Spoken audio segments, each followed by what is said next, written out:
Straight out to Art Harris at artharris.com. You have spent so much time with these people.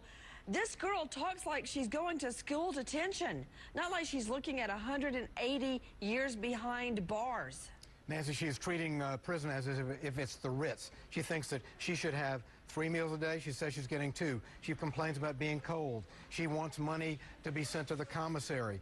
This is not a joke, but right now she thinks and acts like she should be out on the street tomorrow. It's not going to happen. As you know, Ronald supposedly being the good guy that he was, and you treated him with the utmost respect. And Misty was supposed to be the, quote, babysitter. And she told that person, I'm not sure of who it was, that she didn't feel like babysitting. Why did not that person try to contact Ronald at work or maybe a relative? Because I've walked out on my job many a times for my child because I didn't have a babysitter. And what more can you tell me, Art Harris? She actually was so tired. She told Ron's mother, I can't do it. I've been partying. And, you know, could you do it? His mother said, I'll pay you. And she said, well, okay, I'll do it, but only if it's okay with Ronald, because she knew he was furious at her for going AWOL for this revenge romance of 3-day binge.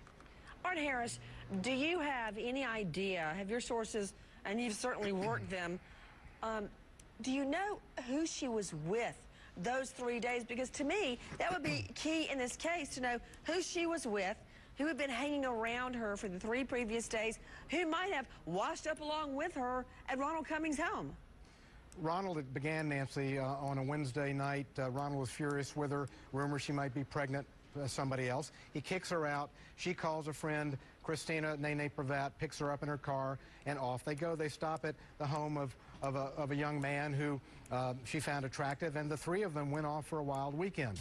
I've spoken to them, and they chronicled to me a list of drugs and sex and alcohol that was used those 3 days. She comes home and is not greeted with a warm welcome. To Art Harris, weigh in, Art. Nancy, I can tell you that Ronald's cell is not totally solitary. He's playing cards with a guy next door. But I can also tell you he is not undercover, according to my sources. He is in trouble. My comment, first of all, is I actually think Misty is just this young girl with a weak mind who's never had to think ever in her whole life. And now all this is on her.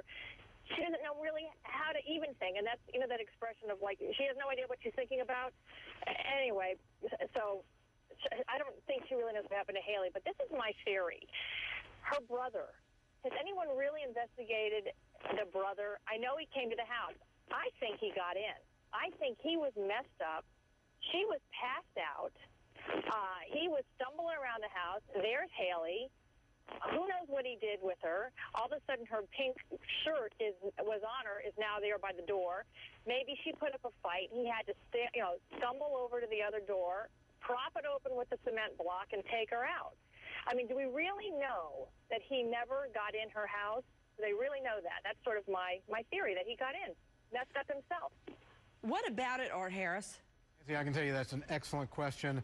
Don't think he has been ruled out. I know that I talked to the sheriff this week, and he said it's important not to have tunnel vision about just Misty. Wouldn't mention any names, but a lot of people are being looked at. Ronald called Tommy that day, that night, from his workhouse, said he had not been able to get in touch with Misty, so he knew that there might be an opportunity there, and Tommy is a thief. No evidence he took anything that night, though, but it's a very, very good question.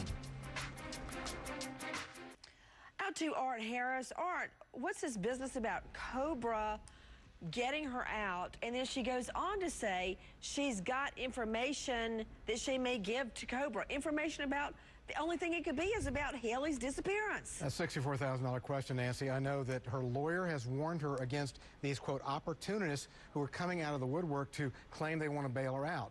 And he is afraid that they will take her out, get some publicity, and then slap her back in jail. No indication she has anything of value and could just be dangling something. Why doesn't she make a deal with the police? Anyway, the lawyer's taken charge of this, and people have to go through him.